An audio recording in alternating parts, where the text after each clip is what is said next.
రఘుని నేనే.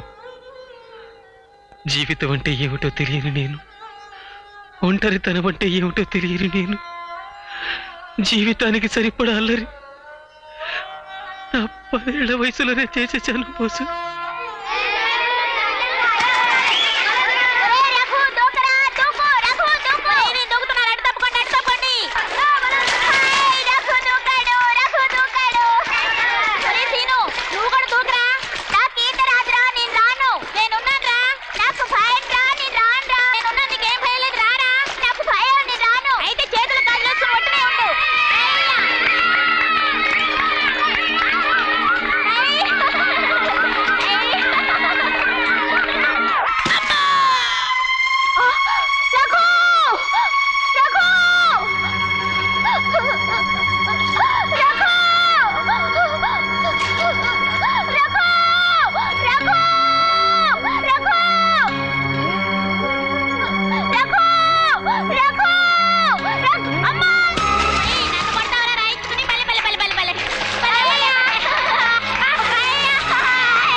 అంతకుండని భయపడి అందరికీ దూరంగా పారిపోయాను. ప్రపంచంలో ఏ మనిషి కళ్ళలోకి చూసినా అంతకుడుగా గుర్తుపడతారేమోనన్న భయం.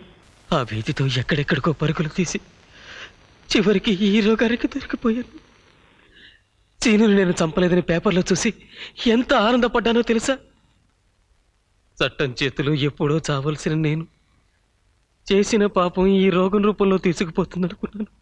కానీ నేను హంతకుణ్ణి కాదని తెలిసాక నాకు బతకాలని ఆశగా ఉంది బోసు. ఇన్నేళ్లుగా నా తల్లి ఊరి పొలిమేరలో నుంచుని నా బిడ్డ ఈ పొద్దుకొస్తాడు, ఈ సందెకొస్తాడు అని ఎదురు చూస్తూ ఉండుంటుంది. ఆ ముసలి ప్రాణం కొడుకు కోసం ఎంత తప్పించిపోతుందో తలుచుకుంటేనే గుండె పగిలిపోతుంది బోసు.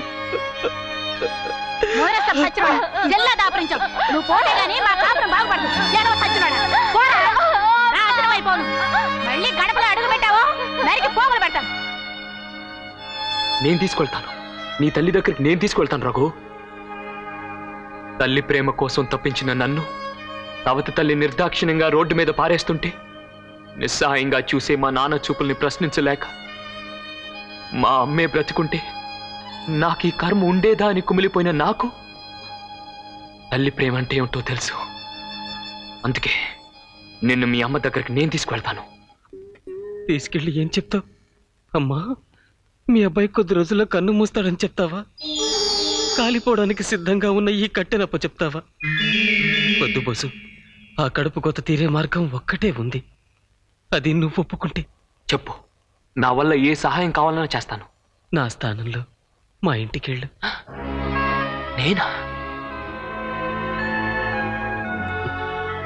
నాకు తెలుసు బోసు, నువ్వు ఒప్పుకోవని.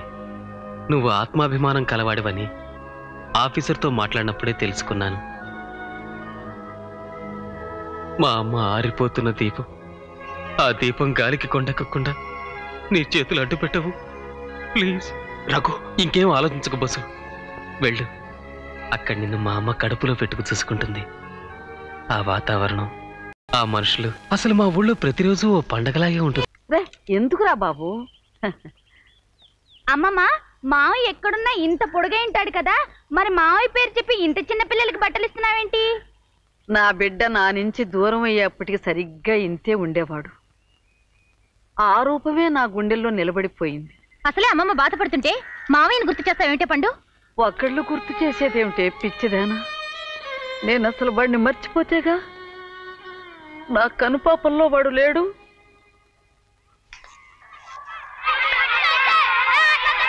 అన్నో కా పోరగాండ్ల చేతిలో ఉన్నవి బట్టల ప్యాకెట్లు కావు.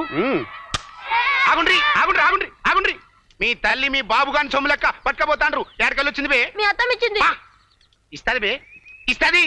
ఈడ అల్లుళ్ళం గాడిదలు తీరిన కష్టపడతా అంటే గడ దొరసాన్ లెక్క కూకుని ఎన్ని దానాలు ఏం చేస్తారు అట్లా గట్లలో పెట్టిందంటే నీ కుత్కలు మీ సముతా ఏంట్రా గొడవ? అది కాదన్నా, సంక్రాంతి పండుగ వచ్చిందంటే చాలు గా ముసలి దానికి చెయ్యి నిలబడి పోయిన బామ్మర్ది గారు గట్టన పోయిండు. ఇంకా అని పేరు నీకు దానాలు ఏంటే? వాళ్ళ బట్టలకి అది కాదన్నా అన్నా వెళ్ళండి. ఒక్కొక్క జత 10-15 రూపాయలు ఉంటది. నీ సత్తరారా రే కొండ ఆ బయట గదిలో పెట్టిన 8 బస్తాల కింద పట్టా పరిపించావా లేకపోతే చెమ్మెక్కిపోద్ది. ఏమైతేనేలండి, మొత్తం బత్తాలన్నీ ఎర్రాజు గారు మిల్లుకు తోలాల్సిందేగా. మిల్లుకు తోలటం ఏమిట్రా? మరి మన ఇంటి అల్లుళ్ళు సొసైటీలో బోల్డంత లోన్ తీసుకున్నారు కదండి. ఇప్పుడు ఇవన్నీ అమ్మి అక్కడ తీరసపోతే ముక్కు పిండేస్తారండి. గట్లనా అన్నా? మొదట నన్ను అన్న అంటే మానేయాలరా. నువ్వు ఇంటికి పెద్దల్లుడివి, నన్ను చిన్నల్లుడిని. చూడు, ముసలావిడు తప్పిపోయిన కొడుకుని తలుచుకుని గోసిగుడ్డలు దానం చేస్తోంది. గోసిగుడ్డల గురించి పేసి పెడితే గొడవలకు వెళ్ళంత అయిపోతాయి రా ఎర్రినా తోడలు. ఏట్రా కొండ ధాన్యం లోపల ఇస్తున్నావేటి? ఎర్రాజు గారు మిల్లుకు తోలాలని చెప్పాను కదా. ఆ విషయం నేను ముందే చెప్పానండి. అది నా ధాన్యం, మిల్లుకి ఎందుకు తోలాలి? నీదేనత్త. ఏటి మేము కాదన్నావా? నీదే. కానీ సొంత సొమ్ముతో చేస్తే వ్యాపారం ఎట్టా అవుద్ది? వ్యవసాయం అవుద్ది. అందుకని సొసైటీలో లోన్ ఎట్టి యూరియా, పొటాసు 28 56 96 అంకెలు ఒగ్గేసి చెప్పు. ట్రాక్టర్లు తెచ్చినావు, హెలికాప్టర్లు తెచ్చినావు, యాస్ప్రో తెచ్చినావు, ఎనాసిన్ తెచ్చినావు, ఎండ్రిని తెచ్చినావు. ఆ చేత్తోనే ఎండిన చెరొగ్గొక్క తాగితే నా చేను వదిలిపోయేది. మీరు అప్పు చేసి తెచ్చే డబ్బు ఎవరేదాన్ని కొడుతున్నారో, ఎంత దుబారా చేస్తున్నారో నాకు తెలియదనే. దుబారయ్యేటత్త చచ్చిపోయిన మా మామ దూపాటి ఇయ్యన్న గారు అరుపులేట్రా సోడ కొట్టి వాళ్ళగా. చూడత్త, ఈ సిలుకు పంచులు, సిలుకు లాల్చీలు, బంగారం గోసులు, చేతికి వాచీలు, ఏళ్ళ కొంగరాలు ఇవన్నీ మా కోసమా? సిసి, చచ్చిపోయిన మా మామ దూపాటి ఇయ్యన్న గారి పెస్టేజ్ నిలపడం కోసం ఇవన్నీ వేసుకుంటున్నాం. కానీ దుబారయ్యేటి అస్సలు నేను డాంబర్ లెక్క అంటే తారు లెక్క నల్లగా ఉన్నా, మీదికెళ్ళి నల్ల కళ్ళద్దాలు పెట్టినా. ఎందుకు పెట్టినా? ఎక్స్ ప్రెసిడెంట్ ఆయన ప్రెస్టేజ్ నిలబడేందుకు. మా మామగారు దర్జా అయిన మనిషి. దర్జాగా బతికాడు, దర్జాగా పోయాడు. దర్జా ప్రధానం కానీ డబ్బు శాశ్వతం ఏంటి? నవనీతం శాశ్వతం గాని. నాలుగు కోసేస్తాను. నీ పన్ను చూసుకో, లేదా నోరు మూసుకో. ఎలా అత్తమ్మా నువ్వేం ఫిగర్ కాకి, నీకు బీపీ గీపీ వచ్చి అడ్డం పడినావనుకో మాకు పరేశాన్. అది కాదయ్యా. అట్ట వర్ల చూడత్త, చచ్చిపోయిన మా మామ దూపాటి ఇయ్యన్న ఎక్స్ప్రెస్ సంబంధించిన అలాగని చెప్పి నీ మంచి చెడ్డలు చూసుకోలేని ఎదవలం కాదు. సంవత్సరం పొడుగునా నీకే లోటు రాకుండా చూడడానికి 15 బత్తాల ధాన్యం ఇంట్లో వదిలి వెళ్తున్నాం. వెళ్దాం పదరా.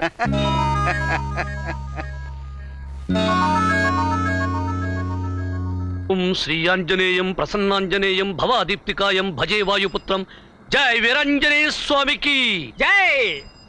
ఒరే లింగం, ఈ ఊళ్ళో మన గురించి ఏమనుకుంటున్నారా? జాకెట్ల దగ్గర నుంచి రాకెట్ల దాకా తాకట్టెట్టుకుంటారనండి. అది కాదు, 6 అడుగుల ఆజానుబాహుడైన ఈ తెలుగుదేశపు అందగాని గురించి, నా మగతనం గురించిరా. అంత సందాల గురించి అయితే పర్లేదండి, మగతనం గురించే పెద్దగా అనుకోవట్లేదండి. ఓ రమక్క, ఎలా ఉన్నావు? బ్రహ్మాండంగా ఉందండి. లోపలికి వెళ్ళవే. ఎందుకంటే అవి మొదటి చెబుతానా? అంబాజీరావు కళ్ళు పడితే అయ్యే పెళ్లి కూడా అవదే. అమ్మో అంబాజీరావు, లోనకి సావే. పెళ్లిళ్ళ సీజన్ కదండి, మనం ఈదులోకి వస్తే అంతేనండి. చెప్తా. మహాప్రభు, నా వల్ల కాదు. ఇప్పటికే 10 సంబంధాలు కుదిర్చా. మొదటి పిల్ల నచ్చింది అన్నారు అంతే, నెత్తురు కక్కుకి తెచ్చింది. రెండో పిల్ల తాంబూరాలు పుచ్చుకోగానే టపా కట్టేసింది. మూడో పిల్ల పెళ్లి పీటల మీద నుంచే జక్కా వాడితో లేచిపోయింది. ఆ దెబ్బతో ఇక పెళ్లిళ్ళు కుదర్చడం మానేసి తద్దినాలు పెట్టుకుంటున్నా. మళ్ళీ మీకు సంబంధం కుదిరిస్తే ఇది పోయి శవాలు మోసుకోవాల్సి వస్తుంది. నువ్వెందుకు బయటికి తగలంటావు? పద లోపలికి. కాపత్తదిస్తానే. వద్దు, లోనకెళ్ళి బాగుంటుంది. కాపత్తనే తీస్తా, గదే తీస్తా. ఏటండి బాబు, అరగంట నుంచి చూస్తున్నాను, ఒక్కరు ఒక్క ముక్క వేయరు. ప్రతిదానికి బెల్లం అడిగినట్టు ఆవిడ అడుగుతారేటండి. ఏట్రా కానిస్టేబుల్, నీ డ్యూటీ పోలీస్ స్టేషన్ లోనే ఇక్కడ. ఎలా రే, ఇద్దరు మగోళ్ళు ఒకే ఆడడానికి కీపింగ్ చేస్తే ఇట్లాంటి ప్రమాదాలే వస్తాయి. నువ్వు నోరు మూసుకోరా. ప్రెసిడెంట్ మమ్మల్ని దెబ్బ కొట్టినా మంచి మాట చెప్పాడు. ఆ పని చెయ్యి. అమ్మో, అంబాజీరావు గారు వచ్చేసారు. ఇదేం దెబ్బోరి గట్ల నిలబడితివి? ఆ అంబాజీరావు గారు అంటే అమెరికాకి ఏమన్నా ప్రెసిడెంట్ అనుకున్నావు? నల్లోడా, అన్నం పెట్టేవాడిని అప్పులిచ్చేవాడిని అకారణంగా తిడితే నీ బతుకు యానం సంగైపోద్ది. ఒకటోసారి రెండోసారి గది కాదు భయా, ఇట్లా ఉంచుకున్నాను ముందు ఊర్లోనికి మర్యాద ఇచ్చిందనుకో, మరి నా కడుపు కాదు భయా. మీ బతుకులకి ఒకళ్ళు ఉంచుకోవడం కూడానా? ఆస్తేమో అత్తగారిదే, అప్పిచ్చేవాడేమో ఈ అంబాజీరావు గాడు. యో, అప్పు చేసైనా ఫ్యామిలీ లెవెల్ నిలబెట్టుకోవాలరా అల్లుడు అని చచ్చిపోయిన మా మామ దూపాటు ఇయ్యన్న నా కాలు కడి కన్యాదానం చేసిన రోజునే చెప్పాడయ్యా. గా మాటకొస్తే మా మామ 6 పోరీలను మెయింటైన్ చేసిందంట. ఆ మాట చెప్పకో మన లెవెల్ పడిపోద్ది. ఇదిగో అమ్మిరాజు, నా పాత బాకి మాటేటి? ఈ నోటు కాలదోషం పట్టాక కాళ్ళు గడ్డాలు పట్టుకున్నా లాభం లేదు. ఓ పని చేయండి. ఏటో చెప్పు. కాళ్ళు కడిగి కన్యాదానం చేసి పండులో బుజ్జులో పెళ్లి చేసుకుంటాను. ఆ తర్వాత ఈ నోటు ఉండదు, నా మాట ఉండదు. ఇట్లా అప్పులిచ్చిన వాళ్ళందరికీ అల్లుడైపోయి 1000 మందిని కట్టుకునేటందుకు ఈడేమన్నా శ్రీకృష్ణుడా? చక్రం తిప్పడం విషయంలో శ్రీకృష్ణుణ్ణి, పెళ్లి విషయంలో మాత్రం శ్రీరామచంద్రుణ్ణి. నిన్నాళ్ళతో పోల్చుకుని అవతార పురుషులు పేరెందుకు సరికొడతావు కానీ నీకు కావాల్సిన డబ్బే కదా, దానికి ఎంత కంగారు పడతావేటయ్యే. వచ్చే నెల కోట అమ్మేస్తాను, చెల్లెట్టేస్తాను అంతే. తోటేం కర్మ, నీది కాకపోతే కోటైనా అమ్మేస్తావు. ఇంకా పొలం పుట్రా మీకు వస్తాయని నమ్మకంతో నోటు మాట మీద 1,000 కొద్ది రుణాలు మీకు ఇచ్చేసా. మీరేమో మీ బామరిది పోయాడంటారు, మీ అత్తేమో పోలేదంటుంది.